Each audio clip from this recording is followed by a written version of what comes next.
চাই আজ 2024-এর যেই সময়টাতে আমরা দাঁড়িয়ে কথা বলছি, আজকের পৃথিবীতে দুর্বলদের পক্ষে কথা বলাটা ফ্যাশনে পরিণত হয়েছে। আপনারা জানেন, দুর্বল মানুষদেরকে নিয়ে কেউ কাজ করলে সমাজে তাকে হিরো মনে করা হয়। আজকের সমাজে দুর্বলদের নিয়ে কাজ করলে তাদেরকে নিয়ে মানুষ অনেক গর্ব করে। এটা গর্বের একটা ব্যাপার যে কেউ দুর্বলদেরকে নিয়ে কাজ করছে। আমরা সুন্নাহ ফাউন্ডেশন থেকে অসহায় দুস্থদের জন্য কাজ করছি। আপনারা অনেকে আমাদেরকে সেজন্য মোবারকবাদ জানাচ্ছেন, শুভেচ্ছা জানাচ্ছেন, আমাদেরকে প্রেরণা দিচ্ছেন। ধন্যবাদ আপনাদের প্রতি। কিন্তু আমি যেটি বলতে চাচ্ছি যে আজ থেকে ঠিক ১৫০০ বছর আগের পৃথিবীতে যদি আমরা ফিরে যাই, তাহলে আমরা লক্ষ্য করলে দেখতে পাবো সেই পৃথিবীতে দুর্বলদের পক্ষে কথা বলাটা ফ্যাশন তো দূরের কথা, সবচেয়ে বড় চ্যালেঞ্জের বিষয় ছিল। আজকের এই অনুকূল পৃথিবীতে দাঁড়িয়ে আপনি দাস দাসীর অধিকার, আপনি শ্রমিকের অধিকার, আপনি নারীর অধিকার, আপনি অন্য ধর্মাবলম্বী সংখ্যালঘুদের অধিকার নিয়ে কথা বলতে পারেন। এই কথা বলাটা অনেক নিরাপদ, অনেক ফ্লেক্সিবল পরিবেশ আপনি দেখেন। কিন্তু মুহাম্মদ সাল্লাল্লাহু আলাইহি সাল্লাম যখন দুর্বলদের পক্ষে কথা বলেছেন, তখন পৃথিবীতে দুর্বলদের পক্ষে কথা বলাটা সহজ কাজ ছিল না। এটা লাইফ রিস্কের ব্যাপার ছিল, কিন্তু সে কাজটা তিনি করেছেন। সম্মানিত উপস্থিতি, প্রিয় নবী সাল্লাল্লাহু আলাইহি সাল্লাম তিনি দুর্বলদের পক্ষে যে কথা বলেছেন, সেটা আজ আমরা অনেকে যে দুর্বলদের পক্ষে কথা বলি নানা পার্থিব উদ্দেশ্যে, তার সেই দুর্বলদের পক্ষাবলম্বনটা পার্থিব কোনো উদ্দেশ্যে ছিল না। আমরা অনেকে আজ দুর্বলদের পক্ষে কথা বলি কোনো সংস্থার কোনো প্রজেক্ট পাওয়ার জন্য। আমরা অনেকে দুর্বলদের পক্ষে কথা বলি কোনো প্রজেক্ট পেয়েছি সেই টাকা হালাল করবার জন্য। আমরা অনেকে দুর্বলদের পক্ষে কথা বলি সোশ্যাল মিডিয়াতে প্রচুর লাইক কমেন্ট পাওয়া যাবে সেজন্য। আমরা অনেকে দুর্বলদের পক্ষে কথা বলি এর পেছনে আমাদের পার্থিব কোনো স্বার্থ আছে সেই কারণে। মুহাম্মদ সাল্লাল্লাহু আলাইহি সাল্লাম সেই ব্যক্তি ছিলেন যিনি দুর্বলদের পক্ষে কথা বলেছেন প্রচন্ড প্রতিকূল পরিবেশে। তার সেই কথার বিপরীতে তাকে থ্যাঙ্কস বলার মতো পৃথিবীতে কোনো মানুষ ছিল না তখন। মুহাম্মদ সাল্লাল্লাহু আলাইহি সাল্লাম দুর্বলদের পক্ষে কি বলেছেন এটা নিয়ে ঘন্টাকে ঘন্টা কথা বললেও, কি করেছেন তাদের জন্য ঘন্টাকে ঘন্টা আলোচনা করলেও শেষ হবে না। কিন্তু সময় খুবই সংক্ষিপ্ত, আমি এই জন্য মোটা দাগে মূল কথাগুলোতে চলে যেতে চাই। সর্বপ্রথম যেটি বলতে চাই, প্রিয় নবী সাল্লাল্লাহু আলাইহি সাল্লামের আবু দাউদ, তিরমিজি এবং নাসাই বর্ণিত এক হাদিস থেকে আমরা জানতে পারি, তিনি বলেছেন,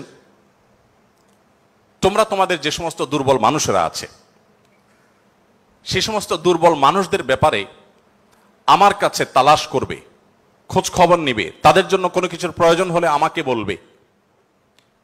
কেন? কারণ তোমরা জানো যে তোমাদের আল্লাহ তাআলার তরফ থেকে যে রিজিক প্রাপ্ত হও, ফাইন্নামা তুরজাকুন ওয়া তুনসারুনা বিদুআফাইকুম, তোমাদের যারা দুর্বল আছেন সে দুর্বল এবং অসহায় মানুষগুলোর উসিলায়, তাদের কারণে আল্লাহ তাআলা তোমাদেরকে যুদ্ধ বিগ্রহে শত্রুর বিপক্ষে জয় দিয়ে থাকেন, সেগুলো তাদের কারণে দেন। আবার একইভাবে তোমাদের যে রিজিক আল্লাহ তাআলা দিয়ে থাকেন, এই রিজিকটা তোমাদের মধ্যে থাকা যে দুর্বল মানুষগুলো আছে তাদের কারণে আল্লাহ তাআলা দিয়ে থাকেন।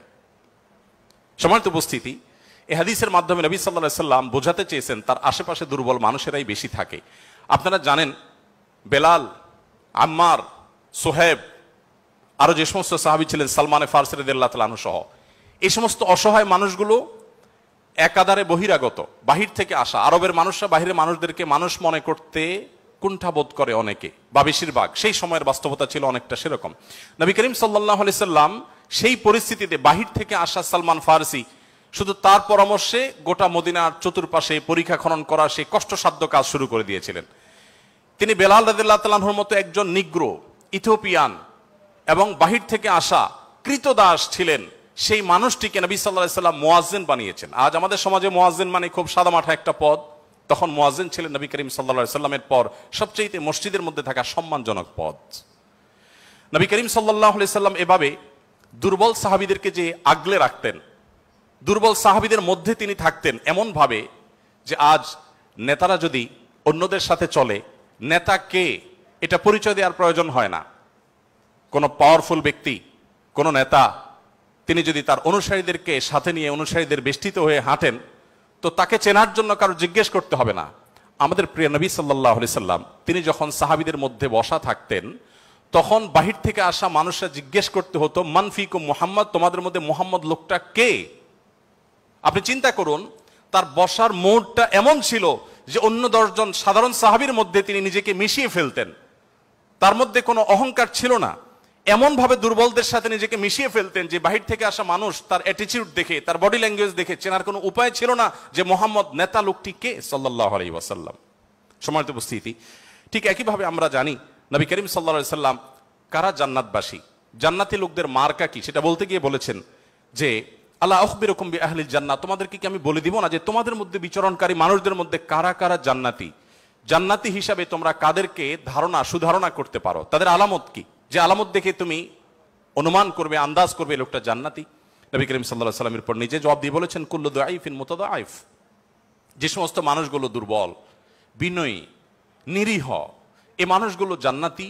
অর্থাৎ যদি তাদের ঈমান অন্য সব বিষয়গুলো ঠিকঠাক থাকে, পাশাপাশি তিনি যদি নিরীহ গোছের হন, বিনয়ী হন, বিনম্র হন, তিনি যদি খুব বেশি অহংকারী, অনেক বেশি রূঢ় স্বভাবের না হন, তাহলে এই মানুষগুলো জান্নাতি হওয়ার এটি একটি বড় লক্ষণ। এখানে নবী করিম সাল্লাল্লাহু আলাইহি সাল্লাম দুর্বলতাকে জান্নাতি হওয়ার, নবী সাল্লাল্লাহু আলাইহি সাল্লাম দুর্বলতাকে বা বিনয়কে জান্নাতি হওয়ার লক্ষণ হিসাবে উল্লেখ করেছেন। এখান থেকে বোঝা যায় দুর্বলদের অবস্থান তার কাছে কেমন ছিল। আমরা নবী সাল্লাল্লাহু আলাইহি সাল্লামের যে দুর্বলদের প্রতি তার যে ভালোবাসা, তার যে তাদের অধিকার আদায়ের প্রচেষ্টা, তাদেরকে সমাজে তাদের যথাযথ অধিকার ফিরিয়ে দেওয়ার প্রচেষ্টা, সে সম্পর্কে যদি আমরা কয়েকটা উপমা দিতে চাই, আমরা একজন একজন করে বলতে চাই। নারীদের ব্যাপারে বলতে চাই, ইতিমধ্যে ওবায়দুল্লাহ হামজা সাহেব আলোচনা করেছেন নারীদের সম্পর্কে, কিছু কথা হয়তো রিপিট হবে, তারপর আমি সংক্ষেপে শুধুমাত্র টাচ করে যাই। আপনারা জানেন নবী সাল্লাল্লাহু আলাইহি সাল্লাম যে সমাজে এসেছেন, সেই সমাজে নারী হিসেবে জন্মগ্রহণ করাটা এটা একটা অপরাধ ছিল।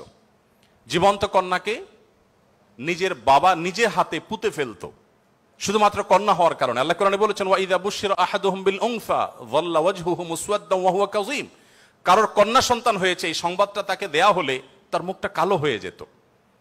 এরকম ভয়ঙ্কর এক বাস্তবতার মধ্যে নবী সাল্লাল্লাহু আলাইহি সাল্লাম এসেছেন। আমি আবারও বলছি, আজকের সমাজে নারী অধিকার নিয়ে কথা বলা এটা অনেক সহজ। নারী অধিকার নিয়ে কথা বলা মানুষগুলোর জন্মেরও বহু বছর আগে নবী সাল্লাল্লাহু আলাইহি সাল্লাম শুধু নারী অধিকার নিয়ে কথা বলেন নাই, জীবন্ত কবরস্থ করা হতো যেখানে কন্যা সন্তানকে, সেই জায়গা থেকে তুলে নারীকে সবচেয়ে সম্মানের সর্বোচ্চ আসনে বসিয়ে তারপর তিনি দুনিয়া থেকে গেছেন। নবী সাল্লাল্লাহু আলাইহি সাল্লাম নারীদের জন্য কি করেছেন? কোরআনে আল্লাহ তাআলা বলেছেন ওয়াশিরুহুন্না বিল মারুফ, হে পুরুষেরা তোমরা তোমাদের স্ত্রীদের সাথে যথাযথভাবে সুন্দরতম উপায়ে তাদের সাথে বসবাস করো, তোমাদের জীবনাতিপাত করো, সংসার করো ভালোভাবে, খারাপভাবে তাদের সাথে তোমরা সংসার করবে না, সতর্ক করেছেন। কোরআনে কারিমে একটি সূরা আছে, আপনারা জানেন, সূরার নাম হলো সূরাতুন নিসা, অর্থাৎ নারীগণের সূরা। কোরআনে কিন্তু পুরুষগণের সূরা নামে কোনো সূরা নেই, সূরাতুর রিজাল নামে কোনো সূরা নেই, কিন্তু সূরাতুন নিসা নামে সূরা আছে, এবং সেটা ছোটখাটো 2-4-5 আয়াতের সূরা না, কোরআনের সবচেয়ে বড় সূরাগুলোর একটি। এবং কোরআনে শুধুমাত্র নারীদের বিধিবিধান বর্ণনা করবার জন্য সূরা তাহরিম, সূরা তালাক, অনেকগুলো সূরা আল্লাহ তাআলা নাজিল করেছেন স্পেশাল নারীদের বিধিবিধান বর্ণনা করবার জন্য। পুরুষদের জন্য আলাদা কোনো স্পেশাল বিধিবিধান, তাদের অধিকার, তাদের করণীয়, তাদের বিষয়গুলোকে আলোকপাত করবার জন্য কোনো আলাদা স্পেশাল কোনো সূরা নেই। আপনারা জানেন কোরআনে আল্লাহ রাব্বুল আলামিন নারীদের সম্পর্কে যত আলোচনা করেছেন, শুধু সেগুলোই ঘন্টায় ঘন্টা আলোচনা করলে শেষ করা যাবে না। প্রিয় নবী সাল্লাল্লাহু আলাইহি সাল্লাম তার, আপনারা জানেন, একাধিক স্ত্রী ছিলেন। একাধিক স্ত্রী থাকলে দাম্পত্য জীবনে টুকটাক মনোমালিন্য হয়, তার ক্ষেত্রেও হয়েছে। তিনি কখনো কোন নারীর গায়ে আঘাত করেননি, কোন নারীকে কখনো প্রহার করেননি, তার জীবনে একটি বারের জন্য সে ঘটনা ঘটেনি। আপনারা অনেকে হয়তো শুনে থাকবেন, উহুদের যুদ্ধে প্রিয় নবী সাল্লাল্লাহু আলাইহি সাল্লামের তরবারি একজন সাহাবীকে দেয়া হয়েছে। তিনি দূর থেকে লক্ষ্য করলেন একজন নারী খুব বিভৎস একটি দৃশ্যের অবতারণা করেছেন, তার নাম ছিল হিন্দা, আপনারা জানেন। তিনি নবী করিম সাল্লাল্লাহু আলাইহি সাল্লামের প্রিয় চাচার লাশ কেটে কলিজা বের করে চাবাচ্ছেন। এরকম নির্মম এবং পাশবিক অত্যন্ত ভয়ঙ্কর একটি চিত্র ওই সাহাবী দেখতে পেয়ে নবী সাল্লাল্লাহু আলাইহি সাল্লামের তরবারি তার হাতে, তিনি দৌড়ে দূর থেকে আফসা আফসা দেখছেন, কাছাকাছি গেলেন। কাছাকাছি গিয়ে দেখতে পেলেন, দূর থেকে তিনি বুঝতে পারেন না যে ইনি ভদ্রলোক না ভদ্র মহিলা। খুব কাছে এসে দেখলেন যে তিনি একজন নারী। তিনি তখন বলেছেন পরবর্তীতে যে আমি তরবারিটা তুলেছিলাম যে তার শিরকে আমি তার ধড় থেকে, দেহ থেকে আলাদা করে দিব, কিন্তু তৎক্ষণাৎ আমার মনে হলো এই তরবারিটা তো সেই মানুষটার যে মানুষ কোনোদিন কোনো নারীর গায়ে আঘাত করেন নাই। আমি যত কঠিন দৃশ্যই দেখি না কেন, আমি নবী সাল্লাল্লাহু আলাইহি সাল্লামের তরবারি দিয়ে কোনো নারীকে আঘাত করতে পারি না। তিনি সেই অবস্থাতে এরকম ভয়ঙ্কর একটি দৃশ্য দেখার পরও নবী করিম সাল্লাল্লাহু আলাইহি সাল্লামের জীবন চরিত্রের মধ্যে তিনি নারীদেরকে যেভাবে সম্মান দিতেন, মর্যাদা দিতেন, শুধুমাত্র সেই বিষয়টিকে স্মরণ করে তরবারিকে খাপে ঢুকিয়ে তিনি সেখান থেকে ফিরে এলেন। প্রিয় নবী সাল্লাল্লাহু আলাইহি ওয়াসাল্লাম তিনি যুদ্ধের ময়দানে কয়েক শ্রেণী মানুষকে কোনোভাবেই যেন হত্যা না করা হয় তার জন্য আগে থেকে বলে রেখেছেন। এবং যুদ্ধের আগে যোদ্ধাদেরকে, মুজাহিদদেরকে বলে রাখতেন, খবরদার রণাঙ্গনে শত্রুপক্ষের অন্য সব মানুষকে আঘাত করলো, নারীদেরকে আঘাত করবে না। আপনারা এই জন্য সাহাবিদের মধ্যে পুরুষ সাহাবিদের শহীদ হওয়ার অনেক লম্বা ফিরিস্তি বা লিস্ট আপনারা দেখতে পান। মহিলা সাহাবিদের লিস্ট খুব বেশি একটা দেখা যায় না, যদিও পুরুষদের আল্লাহর জন্য জীবন উৎসর্গ করার এই পথের সর্বপ্রথম পথ নির্দেশ করেছেন যিনি, অবাক করা বিষয় হলো তিনি একজন নারী, সুমাইয়া রাদিয়াল্লাহু তাআলা আনহা। প্রিয় ভাইরা আমার, নবী করিম সাল্লাল্লাহু আলাইহি সাল্লাম তার জীবনের একেবারে শেষের দিকের বক্তব্যগুলোর, ভাষণগুলোর একটি ছিল ইস্তাউসু বিন নিসাই খায়রা, তোমরা নারীদের ব্যাপারে আমার কাছ থেকে ভালো ওসিয়ত গ্রহণ করো। অর্থাৎ আমি তোমাদেরকে ওসিয়ত করছি, আমি জীবনের শেষ মুহূর্তে, অন্তিম মুহূর্তে তোমাদেরকে উপদেশ দিচ্ছি, নারীদের বেলায়, মহিলাদের ব্যাপারে তোমরা ভালো আচরণ করবে, এটি আমার কাছ থেকে শুনে রাখো। নবী করিম সাল্লাল্লাহু আলাইহি ওয়াসাল্লাম তিনি তিনটি জিনিসকে খুব বেশি ভালোবাসতেন, তিনটি জিনিস তার কাছে খুব বেশি প্রিয় ছিল। আপনারা অনেকে হাদিসটি জানেন। তার একটি ছিল সুগন্ধি, তিনি পারফিউম, আতর খুব পছন্দ করতেন। আরেকটি ছিল সালাত, নামাজ, এটি তার চক্ষু শীতলতার কারণ ছিল, তার অনেক ভালো লাগতো নামাজ আদায় করতে। আরেকটি ছিল নারী। এখানে নারী প্রিয়র অর্থ হলো বাবা এবং মায়ের মধ্যে নবী সাল্লাল্লাহু আলাইহি সাল্লাম বাবার চাইতে মাকে বেশি প্রায়োরিটি দিতেন। সন্তানের মধ্যে ছেলে এবং মেয়ের মধ্যে মেয়েকে বেশি ভালোবাসতেন, এত বেশি ভালোবাসতেন যে প্রিয় নবী সাল্লাল্লাহু আলাইহি সাল্লামকে আল্লাহ তাআলা ছেলে সন্তান দিয়েছেন, তাদের সবাইকে শৈশবে মৃত্যু দিয়েছেন, তার একমাত্র চারটি কন্যা সন্তানকে বাঁচিয়ে রেখেছেন।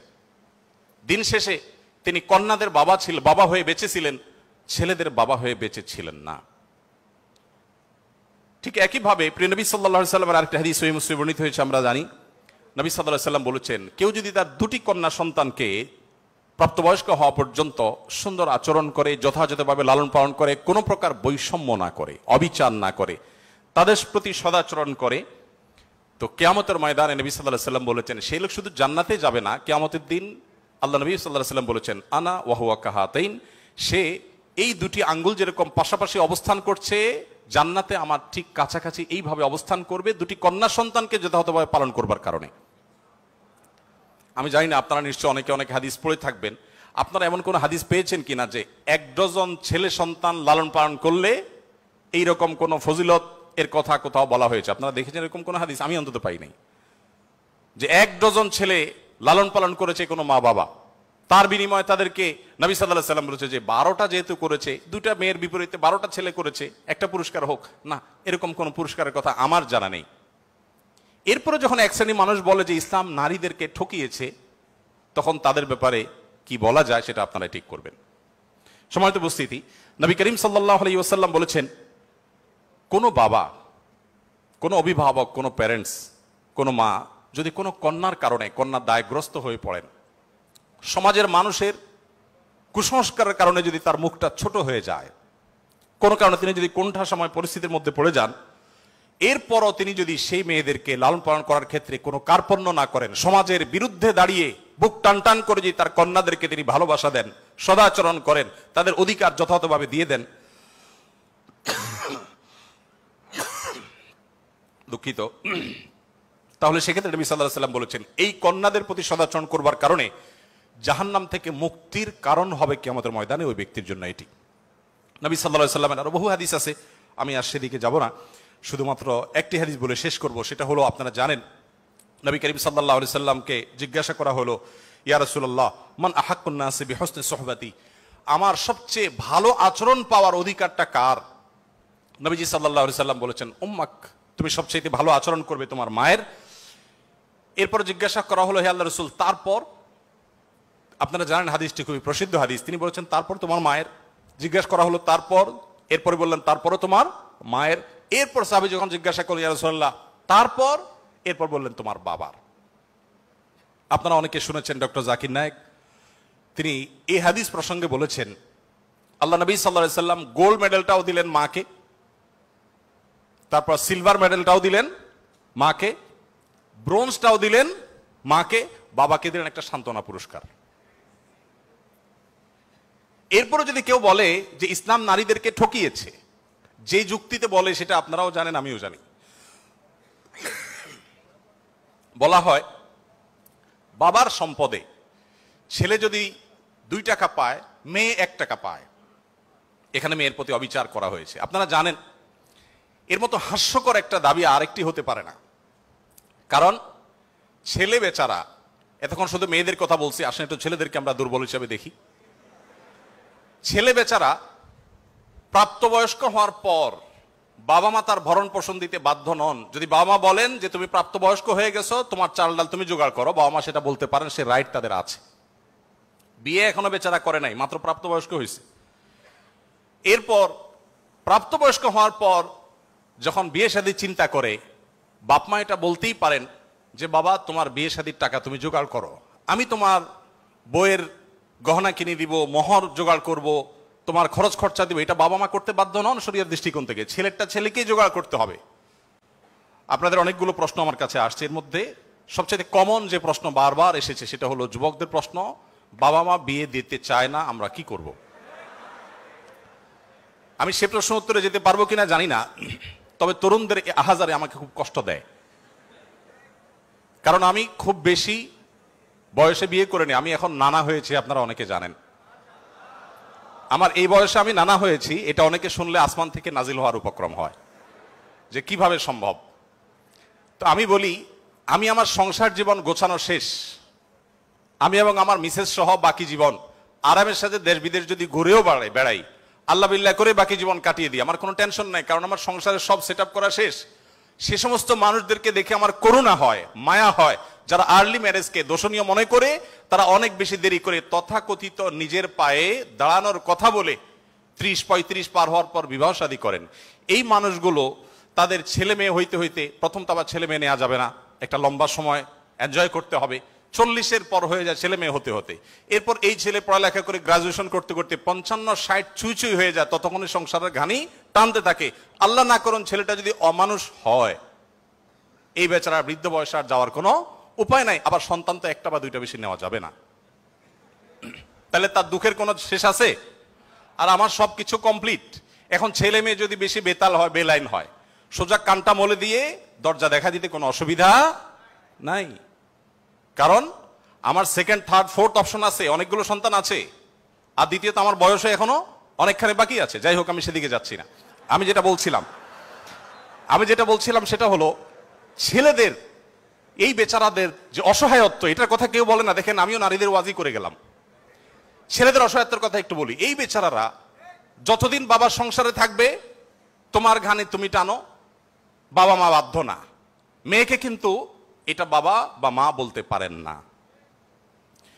এরপর যখন বিয়ে হবে, বিয়ের সময় ওই যে ছেলেরা চিরকুট নিয়ে আসে, হুজুর একটু বলে দেন আমার আব্বা এখানে আছে। আমি পল্টনে একটা হোটেলের উদ্বোধনী দিনে আমার এক বন্ধু মানুষ সেখানে গেছিলাম, এক ছেলে তার বাবাকে ধরে আমার কাছে নিয়ে আসছে, এসে বলছে হুজুর আপনার অনেক ওয়াজ শুনছি, আজকে আমার বাপরে হাতের কাছে পাইছি, আমাকে বিয়ে দেন। আমি বহু বলছি, আজকে আপনি হাতে নাতে বলেন।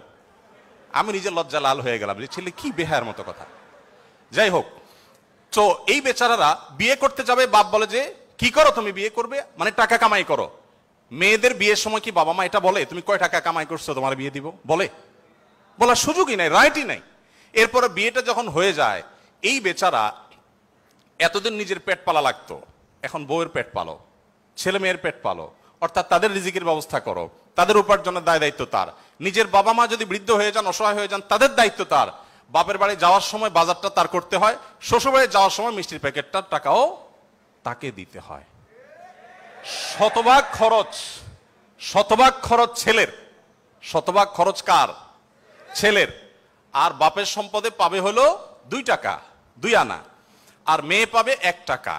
তার অন্যের খরচ তো দূরের কথা, নিজের খরচই তার উপরে বর্তায় না। ইসলাম কি তাকে কম দিয়েছে না বেশি দিয়েছে?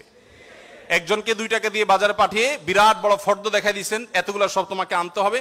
আরেকজনকে 1 টাকা দিয়ে বললেন যে তুমি শুধুমাত্র এই টাকা দিয়া যা খুশি তা করতে পারো। তাহলে এই 1 টাকা যাকে দেওয়া হয়েছে তার অধিকার কি কম দেওয়া হয়েছে না বেশি দেওয়া হয়েছে? আল্লাহর সাথে পাল্লা দিলে গোল্লা যাওয়া ছাড়া কোনো উপায় থাকে না। যারা নিজের বিবেক দিয়ে আল্লাহ সুবহানাহু ওয়া তাআলার বিচারকে, বিশ্লেষণকে বিচার করতে চায়, তারা আল্লাহর উপরে ওই যে খোদার উপরে খোদাগিরি বলে যে সে মূর্খতা ছাড়া আর কিছুই করছে না। আমি শ্রদ্ধা রেখে তাদের প্রতি এটা বলতে বাধ্য হলাম। যাই হোক, আমি যেটা বলছিলাম যে নবী সাল্লাল্লাহু আলাইহি ওয়াসাল্লাম মেয়েদের সম্পর্কে এত কথা বলেছেন। দেখুন যে মা হিসাবে মেয়েদের মর্যাদা এত বেশি। ইমাম মালিক রহমতুল্লাহ আলাইহি একটি চমৎকার কথা বলেছেন। তিনি বলেছেন যে আল আম্বিয়াউ আবুল বানাত, আপনারা অবাক হবেন, যত নবী রাসূল পৃথিবীতে এসেছেন বেশিরভাগ নবী রাসূলদেরকে আল্লাহ তাআলা ছেলে সন্তান না দিয়ে মেয়ে সন্তান দিয়েছেন। যাই হোক, মেয়েদের ব্যাপারে কথা বেশি হয়ে যাচ্ছে, এক পেশে হয়ে যাচ্ছে, আমরা একটু অন্য কোন অপশনে চলে যাই। এরপরে যেটি বলতে চাই তা হলো বিধবা এবং ইয়েতিমদের ব্যাপারে। দেখুন, ইয়েতিম বিধবার ব্যাপারে নবী করিম সাল্লাল্লাহু আলাইহি ওয়াসাল্লাম বলেছেন, বুখারীতে হাদিসটি বর্ণিত হয়েছে, আস-সাইলাল আরমালাতি ওয়াল মাসাকি কাল মুজাহিদি ফি সাবিলিল্লাহ আও কাল্লাযী ইয়াকুমুল লাইলা ওয়া ইয়াসুমুন নাহার।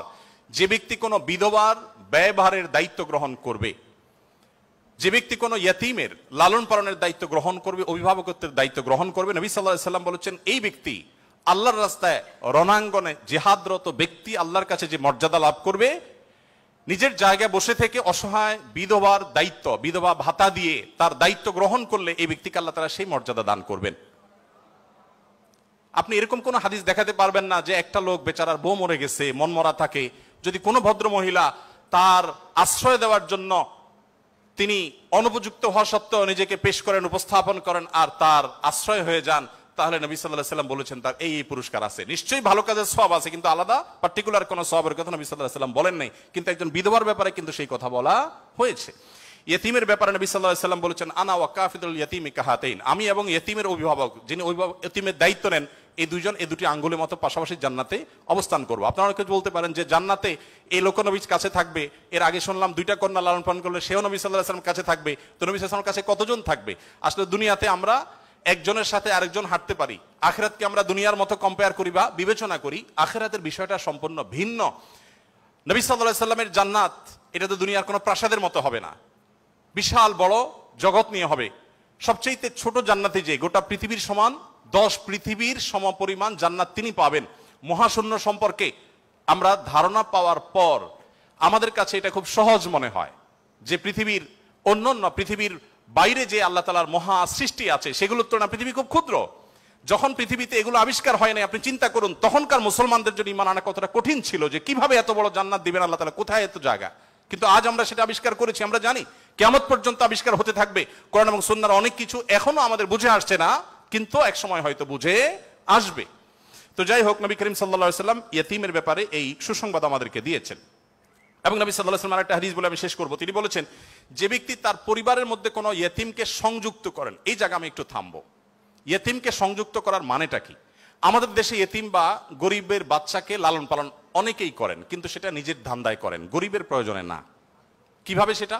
কারণ সন্তান হচ্ছে না, তখন তিনি একটু বাবা ডাক শুনতে চান, মা ডাক শুনতে চান, তো এই জায়গা থেকে তিনি একটা বাচ্চাকে নিয়ে আসেন, অসহায় মানুষের, কারণ কোনো বাচ্চার বাবা মারা গেছেন, বাবা মারা গেছেন, মা মারা গেছেন, তাকে নিয়ে আসেন, সেই বাচ্চাটাকে এনে লালন পালন করেন এবং মনে করেন আমি অনেক সওয়াবের কাজ করছি। আপনি অবশ্যই সওয়াবের কাজ করছেন না যদি আপনার উদ্দেশ্য হয় আপনার যে মা ডাক শোনা, বাবা ডাক শোনা সেটা, আর যদি আপনার উদ্দেশ্য হয় যে না আমি তাকে লালন পালন করতে চাই, সে তার মায়ের কাছেই থাকুক, আমি তার ভরণ পোষণ দিব, তার পড়াশোনার খরচ চালাবো, তার অভিভাবকত্ব করব, তাকে আশ্রয় দিব, তাহলে আপনি এই হাদিসের সুসংবাদ পাবেন ইনশাআল্লাহ তাআলা। আপনি যদি নিজে পার্থিব কোনো স্বার্থে তাকে লালন পালন করেন তাহলে এই হাদিসের মর্যাদা আপনি লাভ করবেন না। নবী করিম সাল্লাল্লাহু আলাইহি ওয়াসাল্লাম মুসনাদ আহমদে বর্ণিত একটা হাদিসে আসছে, তিনি বলেছেন যে এক ব্যক্তি তার কাছে বলেছে, হে আল্লাহর রাসূল, আমার অন্তরটা অনেক শক্ত, আমি খুব শক্ত হৃদয়ের মানুষ, আমার মনটা নরম হয় না, আপনি আমাকে কোনো একটা পরামর্শ দিন। নবী সাল্লাল্লাহু আলাইহি ওয়াসাল্লাম বলেছেন, তুমি ইয়েতিমের মাথায় হাত বুলাবে, তোমার মন নরম হবে এবং সেই সাথে অসহায়দের তুমি খাদ্য দান করবে, আহার দিবে। এই দুটি কাজ যদি তুমি করো তাহলে তোমার অন্তরের কাঠিন্য দূর হয়ে যাবে। আমাদের অনেকের মধ্যে এই অভিযোগ আছে, আমরা এই আমলগুলো করতে পারি। নবী সাল্লাল্লাহু আলাইহি ওয়াসাল্লাম দুর্বলদের মধ্যে যারা দাস দাসী ছিলেন তাদের জন্য কি করেছেন আপনারা অনেকে জানেন। ইসলামের অনেকগুলো গুরুত্বপূর্ণ বিধিবিধান আছে, এর মধ্যে থেকে একটা হলো দাস দাসী মুক্ত করার বিধান। যদি কোনো পুরুষ, কোনো স্বামী যদি তার স্ত্রীকে মায়ের সাথে তুলনা করেন, মায়ের সাথে তুলনা করার একটা পর্যায়ে আছে যেটাকে ইসলামী ফিকহের পরিভাষায় জিহার বলা হয়। রাগের বশে এরকম অনেকে করে থাকেন যে আমার মা যেরকম হারাম তুমি এরকম হারাম, তালাকের মতোই অনেকটা এই টাইপের কথা যদি কেউ বলেন, তার প্রায়শ্চিত্ত হলো তাকে একটি দাস মুক্ত করতে হবে। কেউ যদি ইচ্ছাকৃতভাবে রোজা ভঙ্গ করেন তাহলে তার প্রায়শ্চিত্ত হলো তাকে একটি দাস মুক্ত করতে হবে। কেউ যদি শপথ করে শপথ রক্ষা না করেন, ভঙ্গ করেন, তাহলে তাকে দাস মুক্ত করতে হবে। কেউ যদি কোনো মানুষকে হত্যা করেন, ভুলে হত্যা করেন, তার প্রায়শ্চিত্তগুলোর মধ্যে থেকে একটা হলো তাকে দাস মুক্ত করতে হবে। এভাবে ইসলাম অনেকগুলো ভুলের প্রায়শ্চিত্ত হিসাবে অন্য কোনো অপশনের চাইতে দাস মুক্তিকে প্রায়োরিটি দিয়েছে, গুরুত্ব দিয়েছে। নবী সাল্লাল্লাহু আলাইহি ওয়াসাল্লাম বারবার বলেছেন, কারণ তিনি চাইতেন মানুষ দাস না থাকুক, মানুষ মুক্ত হয়ে যাক। নবী সাল্লাল্লাহু আলাইহি ওয়াসাল্লাম আজকের পৃথিবীর মতো ফ্যাক্টরি রেভলিউশনের পর মানুষের মুক্তির জন্য বা দাস প্রথার বিরুদ্ধে তিনি কথা বলেছেন এমন না। আমি আগেই বলেছি, আজ পৃথিবীতে বহু দুর্বলদের পক্ষে কথা বলা মানুষ পাবেন, তার সবগুলোই বেশিরভাগই দেখবেন স্বার্থের কারণে। আমরা নিজেরাও দুর্বলদের সহযোগিতা করি। এই যে বন্যা গেল, অনেকেই বন্যার সময় ত্রাণ নিয়ে গেছেন জাস্ট একটা ছবির জন্য, অনেকে ত্রাণ নিয়ে গেছেন, কষ্ট করেছেন, শুধু তার একটা লাইভ দরকার, কিছু লাইক দরকার, কিছু কমেন্ট দরকার, কিছু বাহবা দরকার। তো নবী সাল্লাল্লাহু আলাইহি সাল্লাম দাস দাসীদের মুক্তির জন্য কথা বলেছেন সেই সমাজে যখন দাস দাসী ছিল আজকের যুগে বিএমডব্লিউর মালিক হলে যেরকম গর্বের, দাস দাসী থাকা সেরকম গর্বের। এরকম মূল্যবান অ্যাসেট কোনো বিনিময় ছাড়া মুক্ত করে দেওয়ার জন্য নবী সাল্লাল্লাহু আলাইহি সাল্লাম উৎসাহিত করতেন। শুধু তাই নয়, আপনারা জানেন যে নবী করিম সাল্লাল্লাহু আলাইহি সাল্লাম বলেছেন, কোন দাসকে যদি কেউ মুক্ত করে তাহলে ওই দাসের প্রতিটি অঙ্গকে মুক্ত করার বিনিময়ে যে ব্যক্তি এই কাজটি করলেন, আল্লাহ তাআলা ওই ব্যক্তিকে তার ওই অঙ্গকে জাহান্নাম থেকে মুক্তির পরওয়ানা দান করবেন। নবী সাল্লাল্লাহু আলাইহি ওয়াসাল্লাম আরেকটি হাদিসে আছে, তিনি বলেছেন জীবনের শেষ কথা। নবী সাল্লাল্লাহু আলাইহি ওয়াসাল্লামের জীবনের শেষ কথা কি আমরা জানি, অনেকে জানি, আসসালাতু আসসালাত ওয়া মা মালাকাত আইমানুকুম। অর্থাৎ নবী করিম সাল্লাল্লাহু আলাইহি ওয়াসাল্লামের জীবনের শেষ কথা ছিল, তোমরা নামাজের ব্যাপারে দায়িত্বশীল থাকবে, নামাজের ব্যাপারে দায়িত্বশীল থাকবে এবং তোমাদের দাস দাসীদের ব্যাপারে দায়িত্বশীল আচরণ করবে। এটা ছিল তার জীবনের শেষ কথা। একটা মানুষের কাছে দাস দাসীদের অধিকার কত গুরুত্বপূর্ণ হলে, অধীনস্থ মানুষগুলোর অধিকার কত গুরুত্বপূর্ণ হলে জীবনের শেষ কথা এটা বলে চলে যান যে তোমরা তাদের ব্যাপারে খবরদার, সদাচরণ করবে, তাদের প্রতি কোনো জুলুম অবিচার করবে না। আপনারা অনেকে আবু মাসউদ আনসারী রাদিয়াল্লাহু তাআলা আনহুর নাম শুনেছেন। আবু মাসউদ আনসারী রাদিয়াল্লাহু তাআলা আনহু তার একজন দাসকে প্রহার করছিলেন, অধীনস্থকে, কাজের লোককে প্রহার করছিলেন। নবী সাল্লাল্লাহু আলাইহি ওয়াসাল্লাম পেছন থেকে বললেন, ইআলাম আবু মাসউদ, সাবধান, শুনে রাখো আবু মাসউদ, লাল্লাহু আকদারু আলাইকা মিনকা আলাই, তুমি এই দাসের প্রতি যতটা পাওয়ার রাখো, হোল্ড করো, আল্লাহ তাআলা তোমার উপর তার চেয়ে বেশি পাওয়ার হোল্ড করেন, মাইন্ড ইট। এই কথা শোনার পর আবু মাসউদ আনসারী রাদিয়াল্লাহু তাআলা আনহু সেই দাসকে মুক্ত করলেন, বলে ইয়া রাসূলুল্লাহ, আমি তাকে মুক্ত করে দিলেন। তখন নবী সাল্লাল্লাহু আলাইহি ওয়াসাল্লাম বলেছেন, যদি তুমি আজ তাকে মুক্ত না করতে জাহান্নাম তোমাকে স্পর্শ করতো। আব্দুল্লাহ ইবনে ওমর রাদিয়াল্লাহু তাআলা আনহু বলেছেন, আমি নবী করিম সাল্লাল্লাহু আলাইহি ওয়াসাল্লামকে বলতে শুনেছি, যে ব্যক্তি কোনো দাসের প্রতি জুলুম করবে, তাকে অন্যায়ভাবে প্রহার করবে তার কাজের লোককে, অধীনস্থ লোককে, তার প্রায়শ্চিত্ত হলো সে অধীনস্থ লোকটাকে সে মুক্ত করে দিতে হবে, দাস মুক্ত করে দিতে হবে, যেটা সহজ কোনো ব্যাপার ছিল না তখন। বুখারীর একটি বিশ্ববিখ্যাত হাদিস, স্বর্ণের অক্ষরে যেটা টানিয়ে রাখা দরকার আমাদের বাসা বাড়িতে। নবী সাল্লাল্লাহু আলাইহি ওয়াসাল্লাম বলেছেন, ইখওয়ানুকুম খাওয়ালুকুম, তোমাদের ভাই ব্রাদার যারা, তারাই তোমাদের অধীনস্থ কাজের মানুষ। এই মানুষগুলো সম্পর্কে নবী সাল্লাল্লাহু আলাইহি ওয়াসাল্লাম বলেছেন, জাআলাহুমুল্লাহু তাহতা আইদিকুম, তাদেরকে আল্লাহ তাআলা তোমাদের অধীনস্থ করে দিয়েছেন। এর মধ্যে ইঙ্গিত রয়েছে আল্লাহ চাইলে তোমাকে তার অধীনে করে দিতে পারতেন। অতএব ফামান কানা আখুহু তাহতা ইয়াদি, যে ব্যক্তি তার ভাই তার অধীনে থাকবে, অর্থাৎ কোনো দাস, কোনো দাসী অথবা যে কোনো কাজের মানুষ, এই হাদিসে দাস দাসী কথা বলা হয়নি, যে কোনো কাজের লোক, অধীনস্থ মানুষ যদি কারোর অধীনে থাকে, ফালইউতইমহু মিম্মা ইয়াকুল, তাহলে সে যা খায় একই কোয়ালিটির খাবার যেন তাকে অফার করে, এবং সে যা পোশাক পরে একই কোয়ালিটির পোশাক যেন তাকে পরায়। একটু থামতে চাই এখানে। আপনি একটু কল্পনা করুন, এমন একজন মানুষের যিনি অনেক পয়সার মালিক, অনেক বড় পদ হোল্ড করেন, তিনি তার ড্রাইভার তার জন্য যখন পোশাক কিনছিলেন, একই সময় তার নিজের পোশাকও কিনছিলেন, একই পোশাক যেটা তার জন্য কিনেছেন, সেম পোশাক ড্রাইভারের সাইজ অনুযায়ী, একই কোয়ালিটির, একই কালারের, একই জিনিস ড্রাইভারের জন্য কিনেছেন। এই দৃশ্যটা কি কল্পনা করা যায়? আজকের বাস্তবতা এটা কি খুব সহজ বিষয় মনে হয়? আমরা তো অনেকে অধীনস্থ মানুষদের পাশে বসে খাবো এটাকেই দোষী বিষয় মনে করি। আমরা কি নিজেদেরকে সভ্য দাবি করি? আজকের পৃথিবীর মানুষের সভ্যতা যেখানে গিয়ে ঠেকবে, নবী সাল্লাল্লাহু আলাইহি ওয়াসাল্লাম তিনি এবং তার সাহাবা ইকরাম পৃথিবীকে যেই জায়গায় রেখে গেছেন সভ্যতার, সেখানে পর্যন্ত আজকের পৃথিবী সভ্যতার সর্বোচ্চ শিখরে গিয়ে পৌঁছতে পারবে না। নবী করিম সাল্লাল্লাহু আলাইহি ওয়াসাল্লাম তিনি, তাকে একবার জিজ্ঞাসা করা হলো যে, হে আল্লাহর রাসূল, আমাদের যে কাজের লোক আছে, খাদেম আছে, এই লোকগুলোর যত ভুল করে কয়বার মাফ করা যায় আপনি একটু বলেন? মানে এটা সীমা আছে তো, কতবার মাফ করা যায়? নবী করিম সাল্লাল্লাহু আলাইহি ওয়াসাল্লাম চুপ থাকলেন। লোকটা আবার একই কথা বললেন, নবী সাল্লাল্লাহু আলাইহি ওয়াসাল্লাম চুপ থাকলেন। তিনি আবার যখন বললেন, নবী করিম সাল্লাল্লাহু আলাইহি ওয়াসাল্লাম বলেছেন, দিনে 70 বার মাফ করবা। কতবার? এর মানে হলো তুমি নিজেকে নিয়ন্ত্রণহীন করবে না। এ বিষয়ে অবশ্য ওয়াজ করা অনেক সহজ, আমল করা অনেক কঠিন। আল্লাহ তাআলা আমাদেরকে আমলের তৌফিক দান করুন। এভাবে নবী করিম সাল্লাল্লাহু আলাইহি ওয়াসাল্লাম দুর্বলদের পক্ষে, দুর্বলদের অধিকার আদায়ের জন্য অনেক কথা বলেছেন। সেই সময় যখন দুর্বলদের পক্ষে কথা বলা আজকের মতো ফ্যাশনের বিষয় ছিল না। আজ যারা অধিকারের কথা বলে, তাদের জন্মেরও হাজারো বছর আগে প্রিয় নবী সাল্লাল্লাহু আলাইহি ওয়াসাল্লাম এই মানুষগুলোর অধিকার আদায় করে উন্নতির চরম শিখরে রেখে গেছেন। পৃথিবী আবার তাদেরকে অবনমন করেছে। আজ সেজন্য আমাদেরকে কথা বলতে হচ্ছে। সম্মানিত উপস্থিতি, নবী করিম সাল্লাল্লাহু আলাইহি ওয়াসাল্লাম তিনি অন্য ধর্মাবলম্বীদের অধিকার নিয়ে যত কথা বলেছেন, অনেক লম্বা কথা বলতে হবে, আমার হাতে একেবারে সময় নেই। আমি শুধু এটুকু বলবো, আল্লাহ তাআলা কোরআনে কারিমে বলেছেন, লা ইয়ানহাকুমুল্লাহু আনিল্লাযীনা লাম ইউকাতিলুকুম ফিদ-দীন ওয়া লাম ইখরিজুকুম মিন দিয়ারিকুম আন তাবাররুহুম ওয়া তুকসিতু ইলাইহিম ইন্নাল্লাহা ইউহিব্বুল মুকসিতিন। যে সমস্ত অন্য ধর্মাবলম্বীরা তোমাদেরকে তোমাদের দেশ থেকে বের করে দেয়নি, তোমাদের উপর কোনো যুদ্ধ চাপিয়ে দেয়নি, অর্থাৎ শান্তিপূর্ণ সহাবস্থান করছে, তাদের প্রতি সদাচরণ করতে তোমাদের আল্লাহ তোমাদেরকে নিষিদ্ধ করেনি না, বরং আল্লাহ তাআলা সদাচরণকারী, ন্যায়নিষ্ঠ আচরণকারীকে ভালোবাসেন। তার মানে সংখ্যালঘুদের প্রতি, অন্য ধর্মাবলম্বীদের প্রতি কোনো মুসলিম যদি সদাচরণ করে, এই লোক আল্লাহর ভালোবাসা পাবে। বাংলাদেশে মানুষ ধর্মপ্রাণ, এদেশে ওলামা একরাম দায়িত্বশীল। এজন্য আমি প্রায় বলি, আমাদের আশেপাশে অন্য যে কোনো দেশের সংখ্যালঘুদের চাইতে আমাদের দেশের সংখ্যালঘুরা আলহামদুলিল্লাহ অনেক ভালো আছে। সেজন্য আমরা অনেক হ্যাপি এবং সুখী। আমরা চাই তারা আরো ভালো থাকুক। আমাদের আশেপাশের বিভিন্ন দেশে বহু ধর্মীয় দাঙ্গা হয়েছে, শত শত মানুষ মারা গেছে। বাংলাদেশের আজও পর্যন্ত কখনোই ধর্মীয় দাঙ্গায় শত শত মানুষ তো দূরের কথা, ডজন ডজন মানুষ মারা গেছে, এমন কোনো ঘটনা কখনো শোনা। সংখ্যালঘুদের নির্যাতনের যে সমস্ত বিচ্ছিন্ন ঘটনা ঘটে, এটা আমরাও জানি, আমাদের সংখ্যালঘু ভাই বোনেরাও জানেন। এটা দিন শেষে রাজনৈতিক ফায়দা হাসিলের নীল নকশা ছাড়া আর কিছুই নয়। বাংলাদেশের সবচেয়ে বড় ধর্মীয় শিক্ষা প্রতিষ্ঠান হাটহাজারী মাদ্রাসার ঠিক কোল ঘেঁষে একটা মন্দির, আমি সেই মাদ্রাসার ছাত্র। এত প্রাচীন এই মন্দির এবং মাদ্রাসাও প্রাচীন, শতবর্ষী মাদ্রাসা এবং প্রাচীন মন্দির।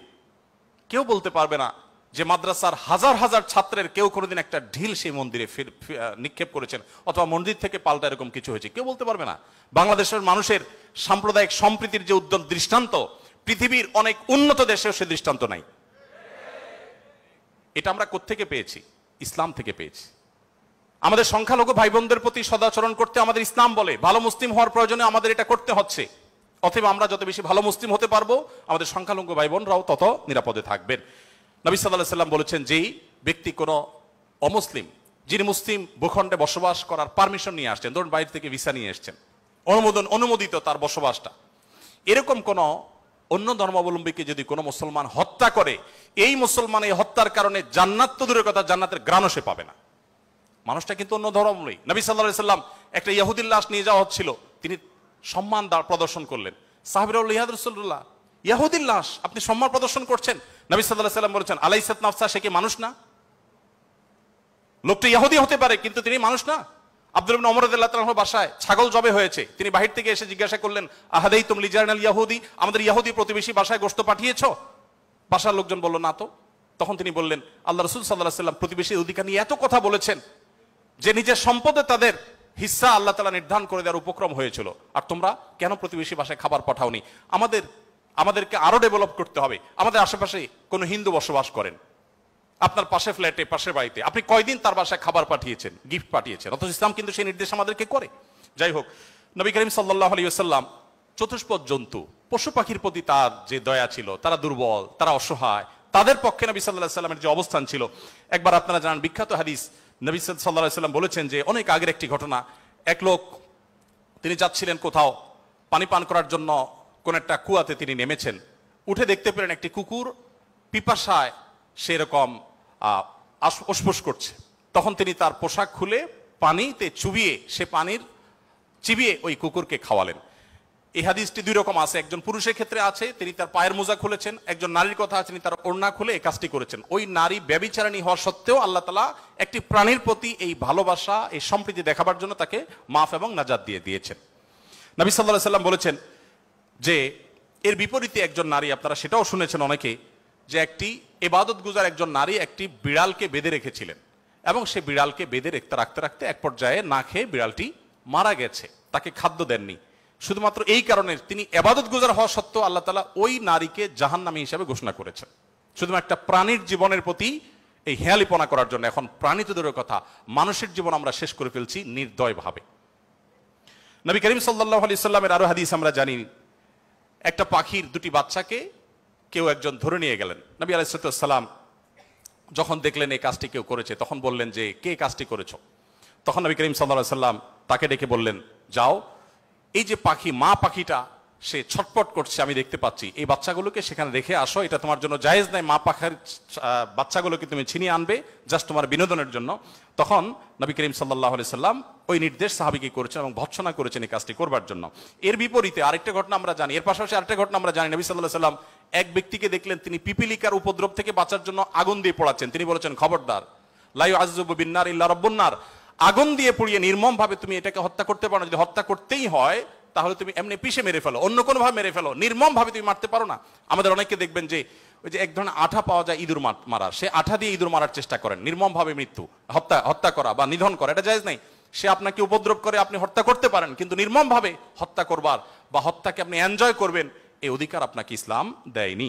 নবী করিম সাল্লাল্লাহু আলাইহি ওয়াসাল্লাম তার সাহাবী আব্দুল্লাহ ইবনে সাঈদ ইবনে জুবায়ের বলেছেন যে সাহাবী আব্দুল্লাহ ইবনে ওমর রাদিয়াল্লাহু তাআলা আনহু একবার যাচ্ছিলেন, দেখলেন যে কুরাইশের কিছু যুবক কিছু পাখিকে বেঁধে রেখে তীর নিক্ষেপ করছিলেন হাত সই করার জন্য, এবং ওই পাখিগুলোর যে মালিক তাকে বলেছেন যেটা লাগবে না মিস হবে, ওই তীরটা তোমার, বিনিময়ে তুমি তীর পেয়ে যাবে, আর লাগলে তো পাখি মারা যাবে। এটা জাস্ট মজা করছিল তারা। দেখেন আল্লাহ নবী সাল্লাল্লাহু আলাইহি ওয়াসাল্লামের সাহাবী আব্দুল্লাহ ইবনে ওমর যখন এসেছেন, জাস্ট তাকে দেখেছে, দেখার সাথে সাথে দৌড়ে পালিয়ে গেছে তারা, ওই যুবকরা, কারণ জানেন যে নবী সাল্লাল্লাহু আলাইহি ওয়াসাল্লামের সাহাবী কোন প্রাণীর প্রতি নির্মমতাকে সহ্য করবেন না, চলে গেছে তারা। তখন এবার আব্দুল্লাহ ইবনে ওমর রাদিয়াল্লাহু তাআলা আনহু বলেছেন, আল্লাহ লানত এবং অভিশাপ নাজিল হয় ওই মানুষগুলোর প্রতি যারা কোনো প্রাণীকে এরকম বিনোদনের জন্য জাস্ট তীর মেরে, গুলি মেরে বিভিন্নভাবে লক্ষ্যবস্তু তাদেরকে বানায়। নবী করিম সাল্লাল্লাহু আলাইহি ওয়াসাল্লামের জীবনের বহু ঘটনা আছে, আমরা বলে শেষ করতে পারবো না, আমি একেবারে শেষের দিকে চলে আসছি। একবার নবী করিম সাল্লাল্লাহু আলাইহি ওয়াসাল্লাম একটি ওট দেখতে পেলেন, খুব ক্ষীণকায়, জীর্ণশীর্ণ, দুর্বল, এবং তার চোখে পানি। নবী সাল্লাল্লাহু আলাইহি ওয়াসাল্লাম তার শরীরের উপরে খুব আলতো করে হাত বুলিয়ে দিলেন। তখন সেই ওটের আচরণ দেখে বর্ণনাকারী সাহাবী বলছেন, মনে হচ্ছিল সে অনেকটা প্রশান্তি অনুভব করেছে। তখন তিনি ওটের মালিককে ডেকে বললেন যে এই ওটকে তুমি কেন ভালো করে খাবার দাবার দাও না, তার ব্যাপারে তুমি আল্লাহকে কেন ভয় করো? নবী সাল্লাল্লাহু আলাইহি ওয়াসাল্লাম তাকে সতর্ক করলেন। ঠিক একইভাবে নবী সাল্লাল্লাহু আলাইহি ওয়াসাল্লাম ঐতিহাসিক একটি হাদিস সহিহ মুসলিম বর্ণিত, তিনি বলেছেন, ইন্নাল্লাহা কাতাবাল ইহসানা আলা কুল্লি শাই ফাইদা কাতালতুম ফাহসিনুল কিতলাহ ওয়া ইযা যাবাহতুম ফাহসিনুজ যিবহা। যদি কেউ কোন প্রাণীকে জবে করতে হয়, জবে করে খেতে হয়, আল্লাহ তার জন্য হালাল করেছেন, সেও যেন নির্মম ভাবে জবে না করে। এই জন্য ছুরি যেন ভালো করে ধার দিয়ে নেয়, যাতে করে পশুর প্রতি নির্মমতা করতে করতে ধীরে ধীরে তাকে যেন হত্যা করতে না হয়। এমনকি কোনো মানুষকে যদি মৃত্যুদণ্ড দিতে হয়, তাকেও যেন নির্মম ভাবে হত্যা না করা হয়। প্রয়োজনে তাকে যদি মৃত্যুদণ্ড দিতে হয়, এমনকি রণাঙ্গনে যদি শত্রুপক্ষ হয়, নির্মম ভাবে তার অঙ্গ প্রত্যঙ্গ কেটে টুকরা টুকরা করবেন, এই নির্মমতা করার অনুমতি ইসলাম আপনাকে দেয়নি। আপনাকে মানুষ হতে বলেছে ইসলাম। নবী সাল্লাল্লাহু আলাইহি ওয়াসাল্লাম এক ব্যক্তিকে দেখলেন যে তিনি তার কোন একটা পশু জবাই করার জন্য শুয়েছেন, শুয়ে তারপরে সেই পশু ছুরি ধার দিচ্ছেন। একদিক থেকে শুয়েছেন, হয়তো পাও দিয়ে ফাড়া দিয়ে ধরে রেখেছেন, আর অপর দিক থেকে হাত দিয়ে তিনি ছুরি ধার দিচ্ছিলেন। নবী সাল্লাল্লাহু আলাইহি ওয়াসাল্লাম বলেছেন যে আতুরিদু আন তুমিতাহা মাউতা, তুমি কি চাও এই প্রাণীটাকে কয়েকবার হত্যা করতে? কেন তুমি আগে ছুরি ধার দিয়ে আনো নাই? নবী করিম সাল্লাল্লাহু আলাইহি ওয়াসাল্লাম একটি গাধার পাশ দিয়ে যাচ্ছিলেন, দেখতে পেলেন যে গাধাটার উপরে কেউ ছেক দিয়েছে, কোন লোহাটো হাতে দাগ দিয়ে ছেক দিয়েছে, ক্ষতবিক্ষত হয়েছে। নবী সাল্লাল্লাহু আলাইহি ওয়াসাল্লাম বলেছেন, লাআনাল্লাহুল্লাযী ওয়াসামা, যে ব্যক্তি গাধাটাকে ছেক দিয়েছে, আল্লাহর লানত, আল্লাহর রহমত থেকে সে বঞ্চিত হয়ে অভিশাপ তার উপরে নাজিল হবে। নবী করিম সাল্লাল্লাহু আলাইহি ওয়াসাল্লাম এক ব্যক্তিকে দেখলেন যে তিনি বলছেন, হে আল্লাহর রাসূল, আমি যখন ছাগল জবে করি তখন আমি যাতে অপ্রয়োজনে কষ্ট দিতে না হয়, নির্মমতা করতে না হয়, সেদিকটা খেয়াল করে। নবী সাল্লাল্লাহু আলাইহি ওয়াসাল্লাম বলেছেন, রাহিমাকুল্লাহ, তুমি যদি ছাগলের প্রতি দয়া পরবশ হও, আল্লাহ তাআলা তোমার প্রতি দয়া পরবশ হবেন। ভাইরা আমার, এমনকি তৃণলতা গাছপালা এগুলো প্রয়োজন ছাড়া যদি কেউ কাটে, নবী সাল্লাল্লাহু আলাইহি ওয়াসাল্লাম বলেছেন ওই ব্যক্তির মাথায় আল্লাহ তাআলা জাহান্নামের আগুন নিক্ষেপ করেন। প্রয়োজন ছাড়া যদি বৃক্ষ নিধন করে কেউ, আমি তো সারাদিন সারারাত বলি, হয়তো নবী সাল্লাল্লাহু আলাইহি ওয়াসাল্লাম দুর্বলদের অধিকার আদায়ের জন্য কি করেছেন, শুধু কথা বলেননি, কি করেছেন সেগুলো বলে হয়তো শেষ করা যাবে না। আমাদের সময় অনেক আগেই শেষ হয়ে গেছে। আমি শুধুমাত্র শেষের দিকে আসছি এবং বলতে চাই, আজকে যে জায়গায় আমি দাঁড়িয়ে কথা বলছি, এই বিশ্ববিদ্যালয় সহ বহু বিশ্ববিদ্যালয়, বিশেষ করে পাবলিক বিশ্ববিদ্যালয়গুলো, যেগুলো মেধাবীদের, দেশের সবচেয়ে বড় বড় ভালো মেধাবীদের সবচেয়ে বড় বিচরণ ক্ষেত্র, এই জায়গা থেকে আমাদের আনন্দের অনেক ইতিহাস যেমন রচিত হয়েছে, দুই একটি দুঃখের এবং বেদনার ঘটনাও এখানে ঘটতো। তার মধ্যে থেকে একটি হলো র্যাগিং এর ঘটনা। নতুন একজন শিক্ষার্থী যেখানে পুরাতন শিক্ষার্থী বা বড় ভাইদের কাছে, সিনিয়রদের কাছে স্নেহ ভালোবাসা পাওয়ার কথা, র্যাগিং এর নামে তাকে অপমানিত করা, অপদস্থ করা, তাকে হ্যারাসমেন্ট করা, তাকে অপমান অপদস্থ করে পশুর মতো বুনো আনন্দে মেতে ওঠা, এটা আমাদের দেশের অনেক শিক্ষা প্রতিষ্ঠানের একটি অঘোষিত কালচারে পরিণত হয়েছিল। আমরা আশা করব এই পশুত্ব, এই নির্মমতা, এটা আমাদের দেশে আর কোনো শিক্ষা প্রতিষ্ঠানে কোনোদিন ফিরে আসবে না। আমরা সবাই যদি দায়িত্বশীল হই, আমরা সবাই যদি মানুষ হই, ভালো মুসলমান হতে হলে ভালো মানুষ আমাদেরকে হতে হবে। আমরা যদি ভালো মানুষ হই তাহলে আমাদের দ্বারা এরকম ঘটনা কখনো ঘটতে পারে না। একজন মানুষের কষ্ট কারোর আনন্দের কারণ হতে পারে না। নবী করিম সাল্লাল্লাহু আলাইহি সাল্লাম বলেছেন, যে ব্যক্তি কোনো ছোটদের প্রতি স্নেহ করে না, ভালোবাসে না, সে আমার উম্মত না। ছোট এবং জুনিয়রদের প্রতি যদি স্নেহ মমতা না থাকে, ভালোবাসা না থাকে, সে আর যা হোক নবী করিম সাল্লাল্লাহু আলাইহি সাল্লামের উম্মত হিসাবে পরিচিতি পাবে না। অতএব